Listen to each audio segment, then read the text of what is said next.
in any two masses that are placed close to each other, and that force is directly proportional to the product of their masses and inversely proportional to the square of the distance between their centers.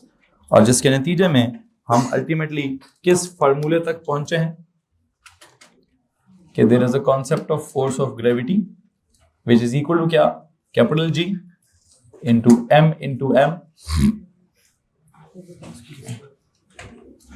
over d का square.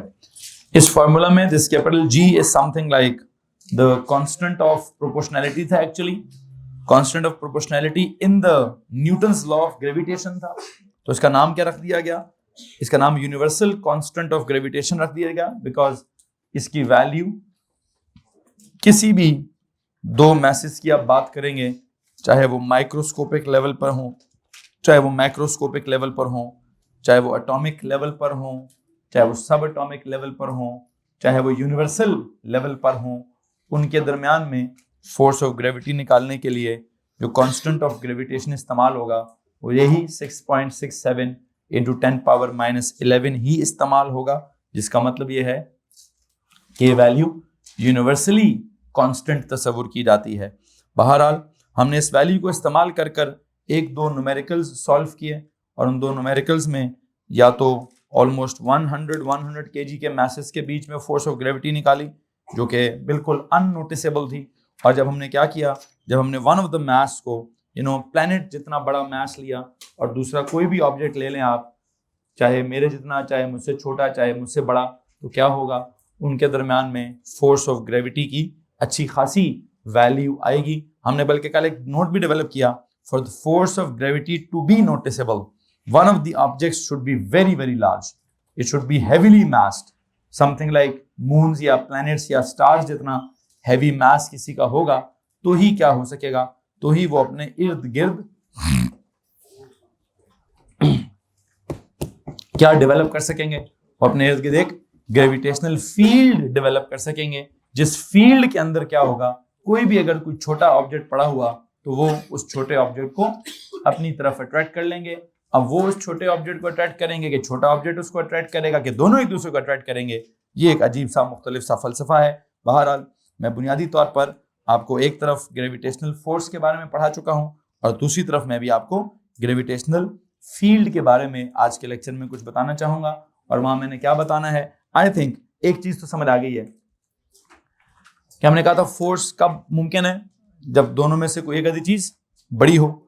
चूंकि दोनों छोटी होंगी तो force का जवाब इतना कम आएगा कि वो नोटिस ही नहीं किया जा सकता. तो हमने कहा नोटिस करने के लिए one of the object should be very very large.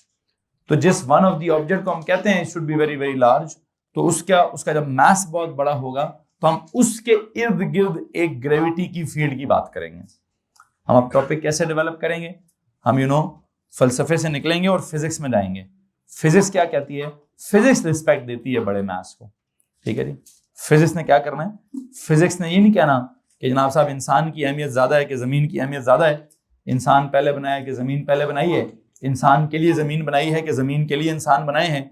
वो इन बातों को फॉलो नहीं करती. फिजिक्स कहती है भाईजान जिसका मैस छोटा है तो मैस की वैल्यू छोटी है, जिसका मैस बड़ा है तो मैस की वैल्यू बड़ी है. ठीक है, तो मैस के हिसाब से प्लैनेट अर्थ जो है या कोई भी जो बड़ा मैस होगा वो छोटे मैस से ज्यादा अहमियत रखेगा. और वो क्या ज्यादा अहमियत रखेगा, उसको अहमियत ऐसे दी गई है कि ये कहा गया है कि बड़े मैस के इर्द गिर्द क्या होगा, एक स्पेस होगी, एक रीजन होगा जिसको हम क्या कहेंगे, ग्रेविटेशनल फील्ड कहेंगे. हम कहेंगे बड़े मैस की ग्रेविटी है, क्या कहेंगे, वो जो, बल्कि ग्रेविटी बड़े मैस की नहीं कहेंगे, हम कहेंगे ग्रेविटेशनल फील्ड किसकी है, बड़े वाले मैस के इर्द गिर्द एक ग्रेविटेशनल फील्ड है जिसके अंदर अगर कोई छोटा मैस रख दोगे तो बड़े वाला मैस छोटे वाले मैस को इन्फ्लुएंस करेगा. क्या इन्फ्लुएंस करेगा, उसको अट्रैक्ट करने की कोशिश करेगा. किस तरफ को, towards its centre.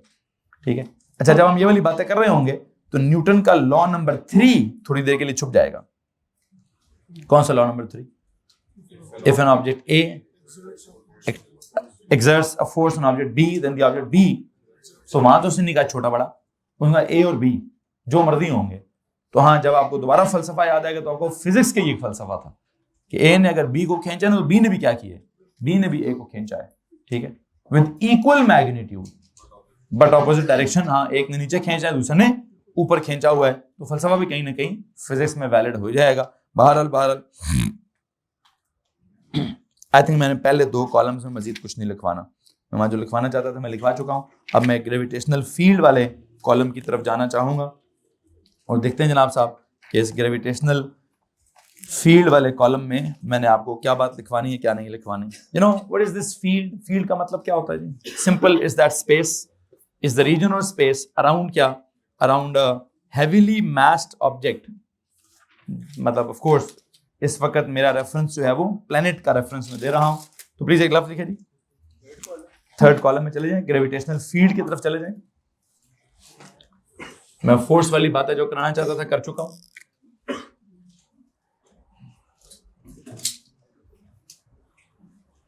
What is gravitational field? It is the region or space. It is the region or space around a, 2 option है मेरे पास, या मैं कहूं अराउंड अ massed object, बल्कि नहीं, पहले कैसे अराउंड एन ऑब्जेक्ट, फिर क्या कहूं, लिखना नहीं है सुनना है, पहले लिखना नहीं है, पहले सुनना है भाई कि मैंने क्या बोलना है। पहले मैं कह रहा हूं रीजन और स्पेस अराउंड एन ऑब्जेक्ट। अब ऑब्जेक्ट का कोई तो कैरेक्टर है जिसकी वजह से होगी ये उसके मास की वजह से होगी, तो मैं कहूंगा अराउंड अ मैस्ड ऑब्जेक्ट। अच्छा, messed object around a massive object, बल्कि मास के लिए भी मुझे कहना जी बहुत ज्यादा मास चाहिए, तो मैं कहूँगा हेवीली मैस्ड ऑब्जेक्ट। तो आई थिंक मैंने ऑब्जेक्ट का लफ्ज भी इंक्लूड करना है, उसके मास को भी इंक्लूड कर दूंगा और उसका मास के बहुत ज्यादा होने को भी इंक्लूड कर दूंगा। तो I would say it's region और space around a heavily massed object.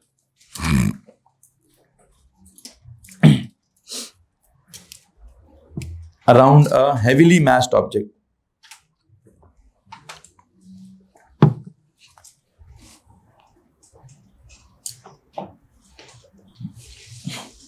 यहां पे आप ब्रैकेट में I.E का इसके साथ मून या प्लैनेट या star, that is moon, planet और a star, that is a moon, a planet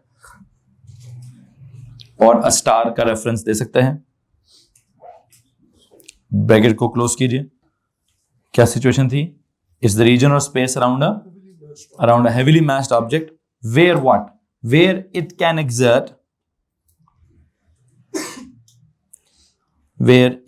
exert its force of its force of gravity, where it can exert its force of gravity on other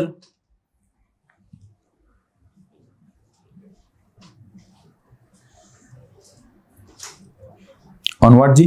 On other smaller objects, on other smaller objects, कि जिसकी बात मैं कर रहा हूं उसने force लगानी है अपने से छोटे वालों के ऊपर, ठीक है जी। क्योंकि अगर उससे बड़ा कोई मौजूद हुआ तो हम कहेंगे बड़ा वाला उस पर फोर्स लगा रहा होगा, ठीक है। उसके बाद हम न्यूटन का थर्ड लॉ बहुत एंड पे लेकर आया करेंगे, लेकिन अदरवाइज हम क्या कहेंगे जी, बड़े वाले ने क्या करना है, छोटे वाले को अपनी तरफ खींचने की कोशिश करनी है, ठीक है। उस कोशिश में क्या होगा क्या नहीं होगा हम आगे सारी साइंस अभी डेवलप कर लेंगे जी।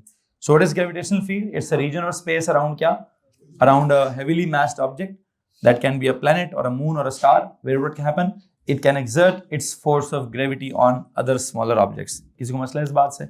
अच्छा, अब मैं जो हेवीली मैस्ड ऑब्जेक्ट है आपको मालूम है उसको कैपिटल M का सिंबल दूंगा और जो अदर स्मॉलर ऑब्जेक्ट है उसको स्मॉल m का सिंबल दूंगा, और देखता हूं यहां पे भी मैंने कोई ना कोई फॉर्मूला ही डेवलप करने की कोशिश करनी है। क्या डेवलप करना है देखते हैं जरा। इधर जाकर सबसे पहले तो एक ड्राइंग बनाई दी, कॉल इट कैपिटल M, जो मून या प्लैनेट या अर्थ जो भी है, एंड इसके इर्द गिर्द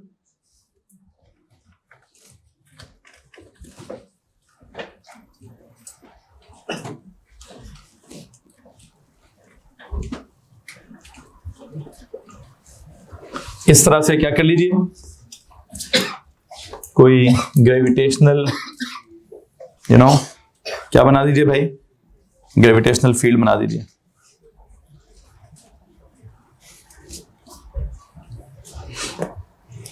इस ग्रेविटेशनल फील्ड में कहीं पे भी एक छोटा m रख दीजिए। मिसाल के तौर पर यहां मैंने एक छोटा एम रख दिया है, छोटा मैस रख दिया। ये बड़ा वाला हैवीली मैस्ड ऑब्जेक्ट है, ये उसके इर्द गिर्द की ग्रेविटेशनल फील्ड है। उस रीजन या स्पेस के अंदर मैंने क्या रख दिया, एक छोटा एम रख दिया है। तो इस बड़े वाले एम ने छोटे वाले एम को क्या कर देना है, उसको खींच देना है। उसको खींच कर किस तरफ को लाना है, एक के सेंटर से दूसरे के सेंटर पर एक फोर्स डेवलप होगी, ठीक है। अब उस फोर्स से या तो ये होगा बड़ा वाला छोटे वाले की तरफ चला जाएगा, छोटे वाला बड़े वाले की तरफ चला जाएगा, या दोनों एक दूसरे की तरफ चले जाएंगे। जो भी कॉम्प्रोमाइज होता है मैं भी उसके ऊपर कमेंट नहीं करूंगा, लेकिन हाँ आपको पता है फोर्स होगी। फोर्स की वजह से क्या होगा, एक्सेलरेशन भी होगी। एक्सेलरेशन अब लीनियर होगी कि सेंट्रीपिटल होगी, ये मेरा चैप्टर होगा आगे। वो फोर्स कैसी होगी, वो लीनियर होगी या सेंट्रीपिटल होगी, ये तो हमने आगे कहानी डेवलप करनी है। फोर्स तो होगी, उसकी वजह से एक्सेलरेशन भी होगी, एक्सेलरेशन की वजह से चेंज इन वेलोसिटी भी होगी। चेंज इन वेलोसिटी में change in the magnitude of velocity होगा, ये change in the direction of velocity होगा। ये तो डिपेंड करता है कि वो जो छोटा एम है और जो बड़ा एम है उनकी आपस में रिलेटिव क्या सिचुएशन है, क्या नहीं है। आई थिंक आपको समझ आ गई है कि मैं क्या मिसाल देने लगा हूं, ठीक है। कि अगर कोई मून है, मून और अर्थ के दरमियान में अगर कोई फोर्स है तो फोर्स सेंट्रीपिटल है। उसने मून को क्या करना है, फोर्स लगानी है।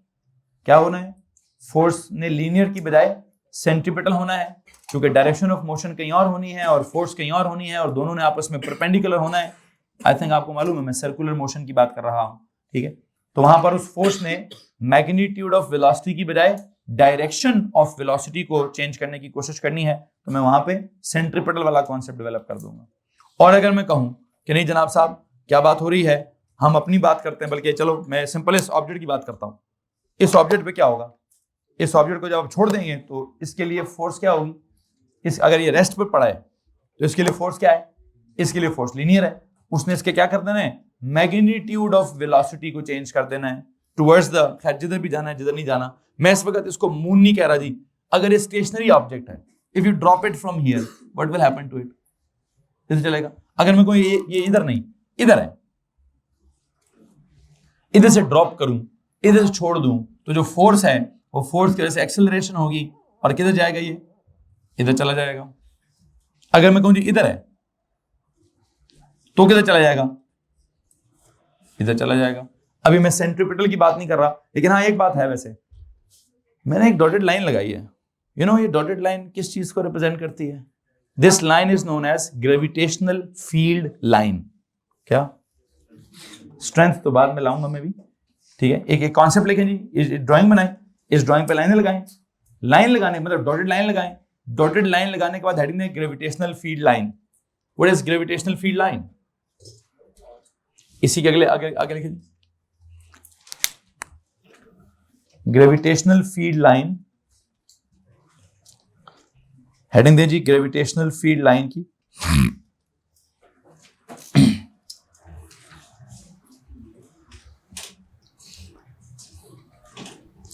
क्या होती है लाइन, या तो हम कहेंगे line of action of gravitational force, ये जैसे ओ लेवल में कहते थे पाथ फॉलोड बाय द, क्या, path followed by the smaller object when it is placed in the gravitational field of bigger object, ठीक है जी। सो एक काम करें, पहले लिखें it is the line of action of gravitational force.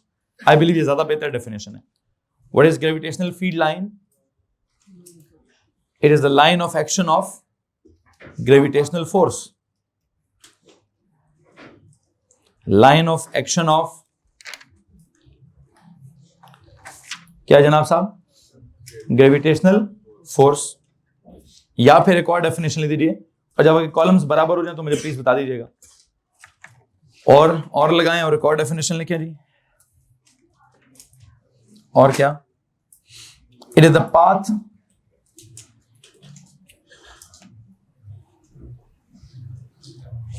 is a path followed by a unit mass, path followed by a unit mass. It is the path followed by a unit mass when it is placed in the gravitational field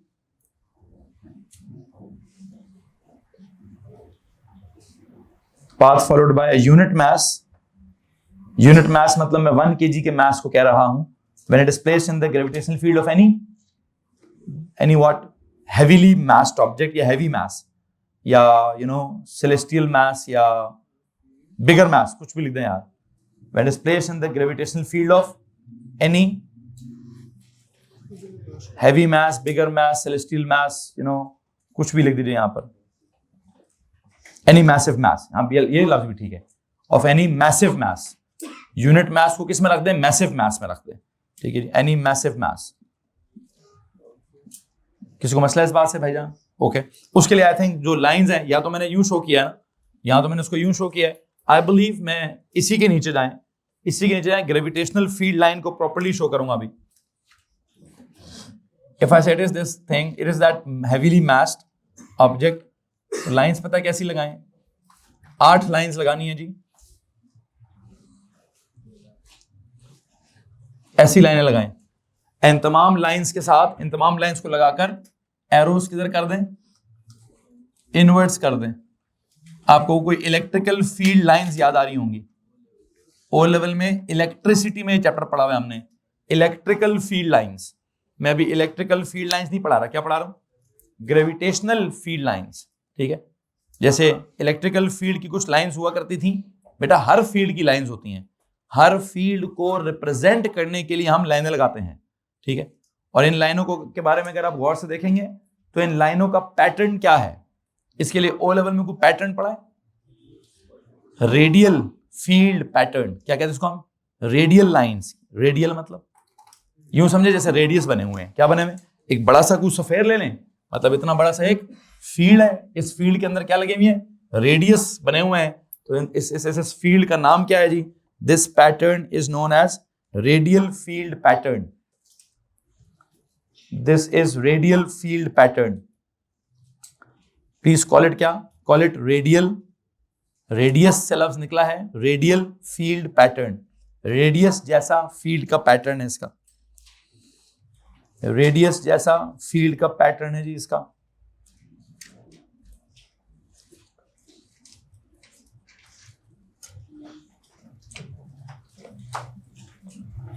जी जनाब साहब, किसी को अगर मसला है तो please हाथ खड़ा कर दीजिए।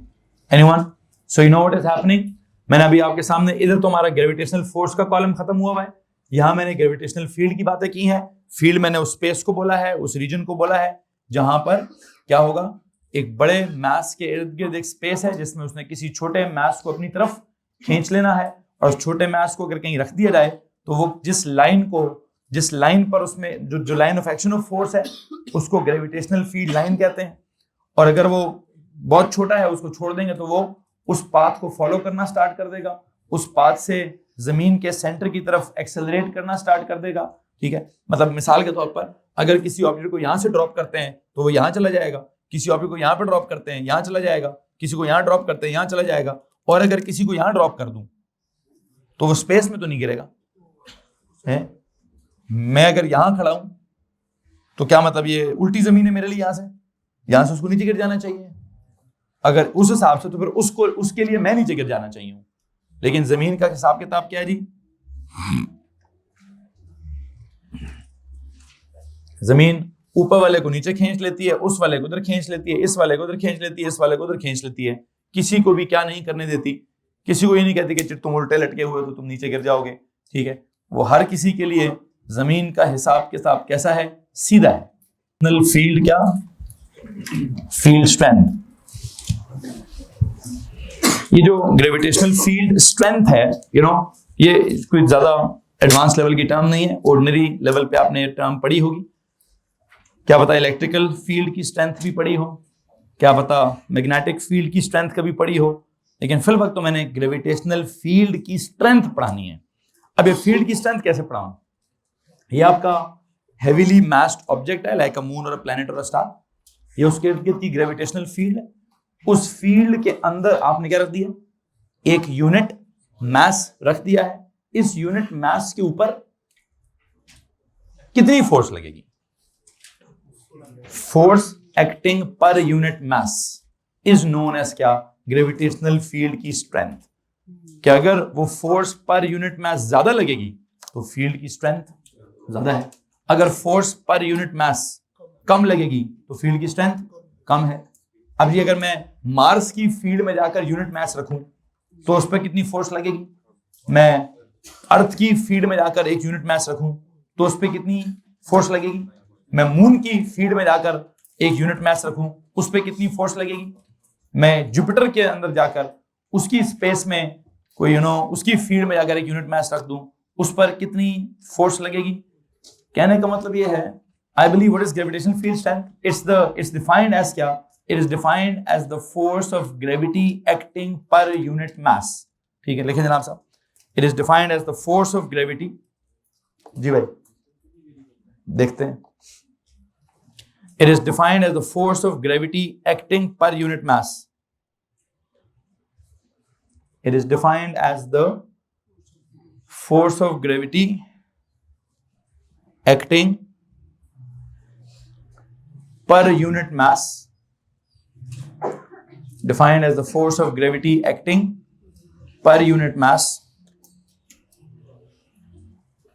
Defined as the force of gravity acting per unit mass that is placed in the gravitational field of any planet.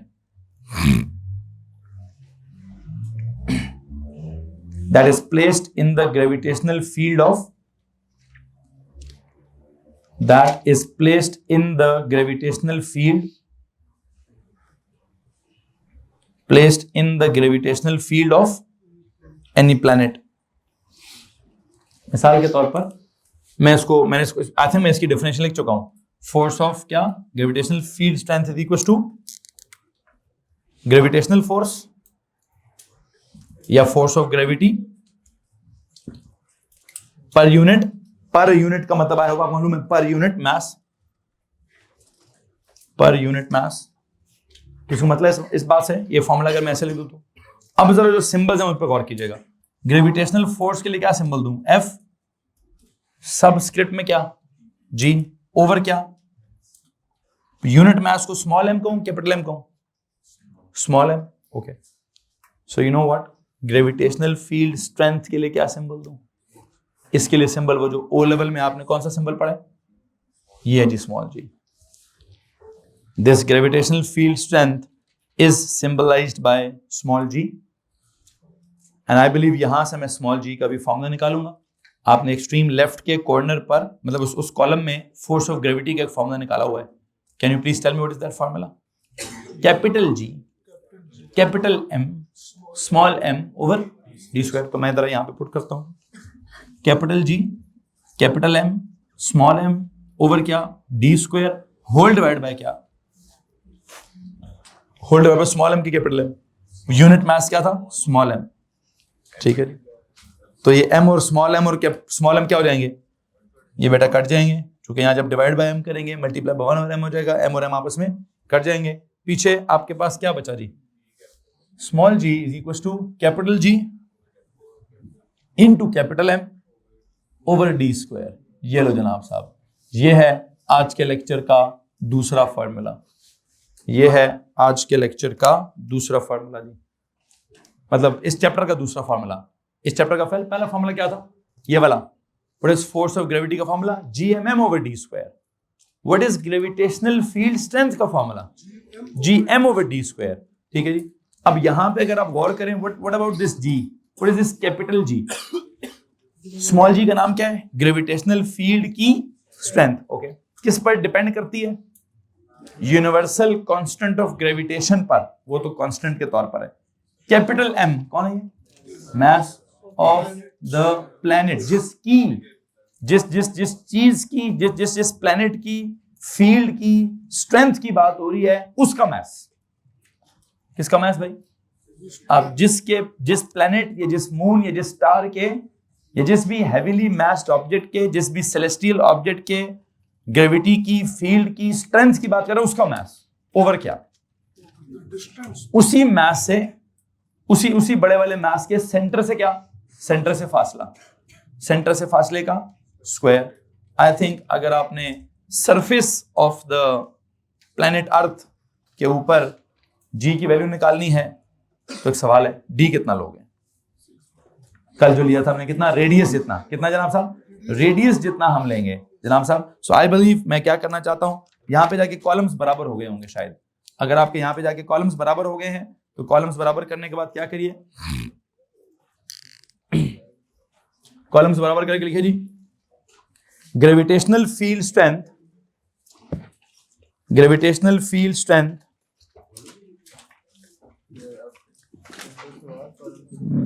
Columns बराबर कर दें आप और एक नोट लिखें दोनों।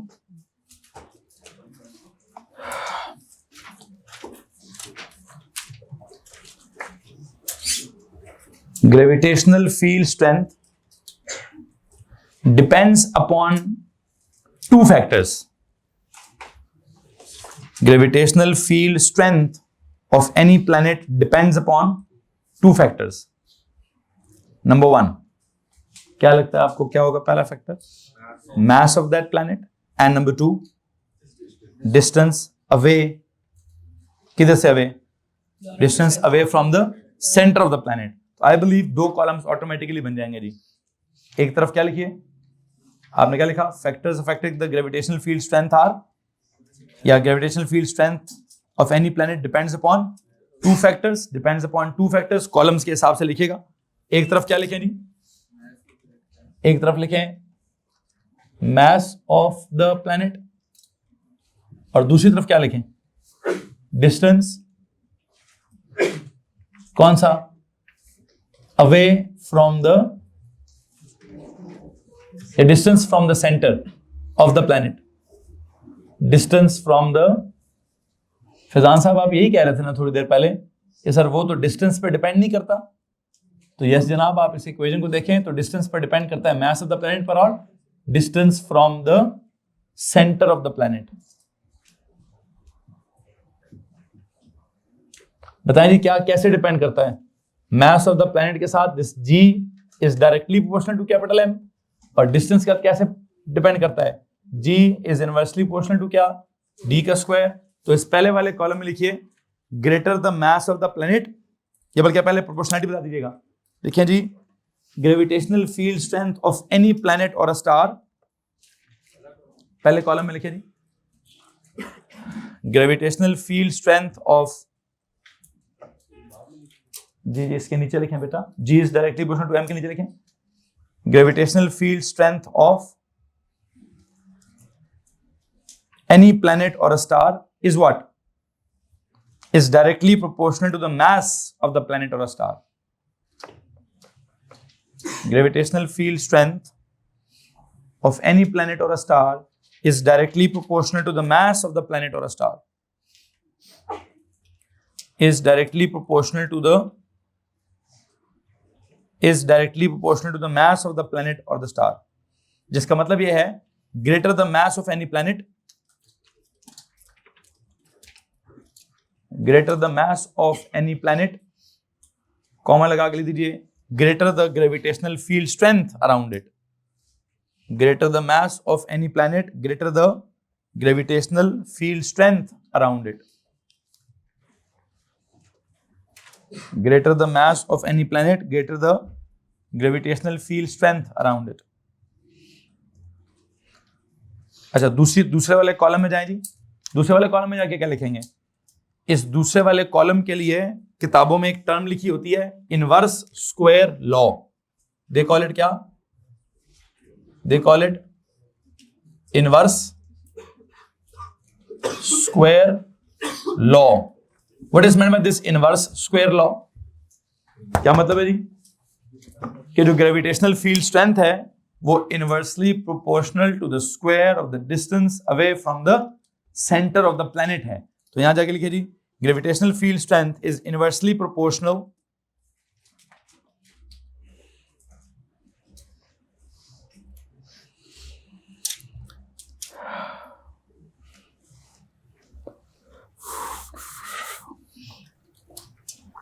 gravitational field strength is inversely proportional to the square of the distance,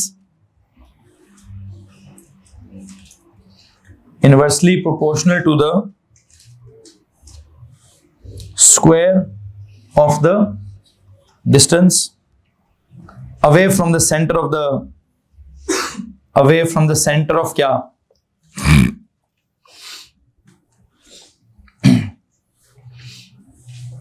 away from the centre of the planet और the earth, planet और द सन और द स्टार, जो भी प्लेनेट और स्टार जनरल कुछ भी लिख दें, inversely proportional to the square of the distance away from the centre of the whatever planet और स्टार। जिसका मतलब यह है कि as we move away from the planet क्या होता होगा, ग्रेविटेशनल फील्ड स्ट्रेंथ, नहीं डिस्टेंस तो ज्यादा होता होगा, ग्रेविटेशनल फील्ड स्ट्रेंथ कम होती होगी। तो देखिए as we move away from the planet gravitational field strength decreases, gravitational field strength decreases.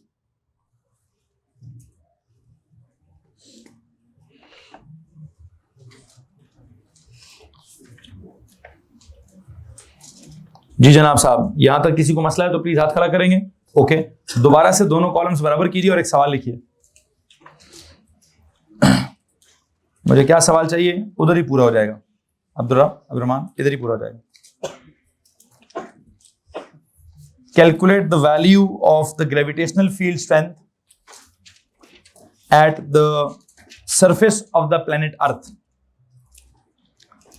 Calculate the value of the gravitational field strength, calculate the value of the gravitational field strength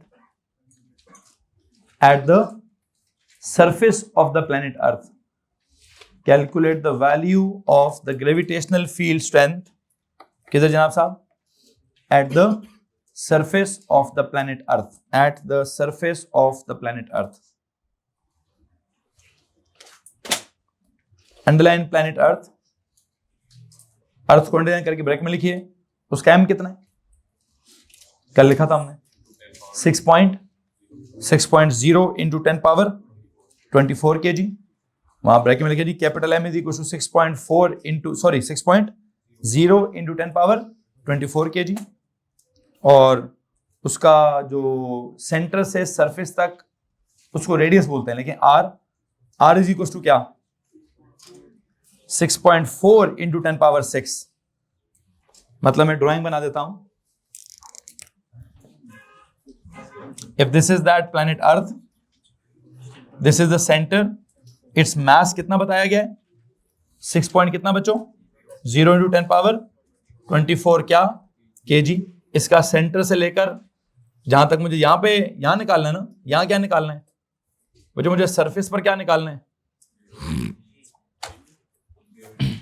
तो उसके लिए ये कितना लेंगे आप। वैसे तो ये इसका रेडियस है, लेकिन क्या मैं इस रेडियस को डी कह सकता हूं, है वैसे इस रेडियस की वैल्यू कितनी है,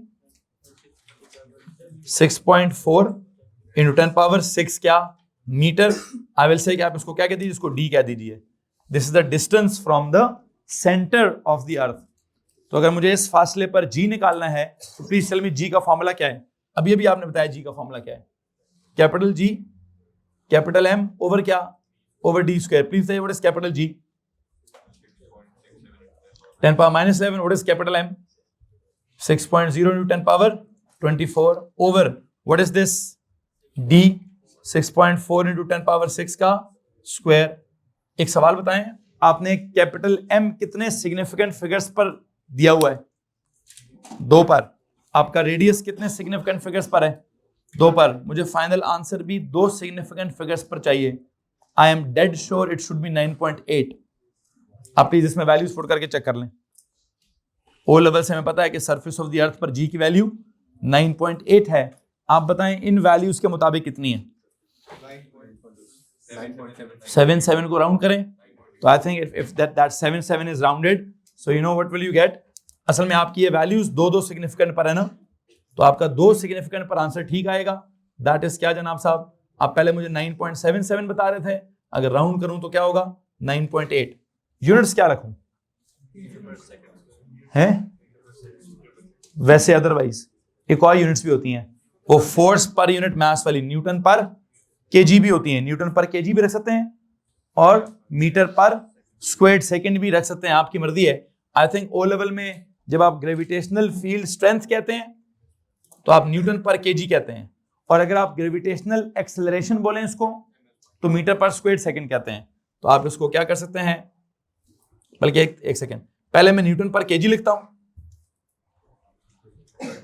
फिर मैं उसको चेंज करके या सिंप्लीफाई करके इधर से मीटर पर स्क्वायर सेकंड भी लिख देता हूं। हेलो जी, अब ये कब तक कांस्टेंट रहेगी, कब तक नहीं रहेगी? अगर आप प्लेनेट अर्थ की बात करते हैं तो कैपिटल जी क्या है? कैपिटल कांस्टेंट है। मास ऑफ द अर्थ क्या है? कांस्टेंट है। तो अगर आप सरफेस की बात करें, सरफेस का डिस्टेंस फ्रॉम द सेंटर क्या है? कांस्टेंट है। तो एट द सरफेस जी क्या होगा? कांस्टेंट होगा। लेकिन अगर आपने क्या करना है, आप सरफेस से दूर जाएंगे तो क्या होगा? इनवर्स स्क्वायर लॉ के मुताबिक अगर आपका डिस्टेंस ज्यादा होता गया, हाँ कैपिटल जी तो बेटा यूनिवर्सल कांस्टेंट है, मैं स्मॉल जी की बात कर रहा हूं। स्मॉल जी किस पर डिपेंड कर रहा है? कैपिटल जी पर, वो कांस्टेंट। कैपिटल एम पर for earth that is constant. D अगर आप सरफेस की बात करेंगे तो एट ईच सरफेस क्या होगा? डी की वैल्यू कांस्टेंट होगी, तो फिर मैं स्मॉल जी कांस्टेंट निकालूंगा। लेकिन अगर डी चेंज होता गया तो क्या होगा? स्मॉल जी चेंज होता रहेगा। इस फोर्स की जगह वेट करके mg करके कैंसिल आउट कर दें तो क्या ये डेफिनेशन पूरी हो सकेगी सर? क्या करना है सर जी? फोर्स की जगह वेट करके mg करके कैंसिल आउट कर दें। हाँ एक ही बात है, वो फिर ओ लेवल हो जाएगा सर, डेफिनेशन तो नहीं, ओ लेवल हो जाएगा सर। मतलब डेफिनेशन क्या होगी क्या नहीं होगी मुझे नहीं पता, लेकिन मैं वेट तो बहुत छोटे बच्चों को पढ़ाता होता हूँ। Weight is equal to mg is ordinary level का टॉपिक है, मेरा टॉपिक नहीं है। मेरा टॉपिक या तो प्रॉपर फोर्स ऑफ ग्रेविटी है, मतलब ग्रेविटेशनल फोर्स है, या ग्रेविटेशनल फील्ड है, या ग्रेविटेशनल फील्ड स्ट्रेंथ है। हाँ ऑर्डिनरी लेवल पे ग्रेविटेशनल फोर्स को क्या कहते हैं? वेट कहते हैं। उधर वेट के लिए फॉर्मूला क्या होता है? mg होता है। तो वो सर कह रहे हैं कि जी इस फोर्स ऑफ ग्रेविटी को क्या कर दें, आप इसको वेट कह दें, कह दिया। फिर वेट को mg कह दें, कह दिया। फिर इधर वाला m इधर वाला m से काट दें, काट दिया। कहते हैं सर फिर भी तो वही बनेगा। हाँ बन जाएगा जी, बिल्कुल बन जाएगा। लेकिन मैं अपना एक पर्टिकुलर पैटर्न कैरी कर रहा हूं कि मैंने पहले बताया कि ग्रेविटेशनल फील्ड क्या होती है, फिर मैंने बताया ग्रेविटेशनल फील्ड लाइन क्या होती है, फिर मैंने बताया ग्रेविटेशनल फील्ड की स्ट्रेंथ क्या होती है। तो स्ट्रेंथ की डेफिनेशन डेवलप की, वहां से फिर मैंने ये फॉर्मूला डेवलप किया है। हाँ एंड जब करूंगा तो कहूंगा ओ लेवल में भी ऐसा कुछ पढ़ा था। बिल्कुल जी। और कोई सवाल है जी किसी के पास? एनीवन? आई थिंक फिजिक्स का लेक्चर यहाँ पर इख्तिताम पजीर होता है।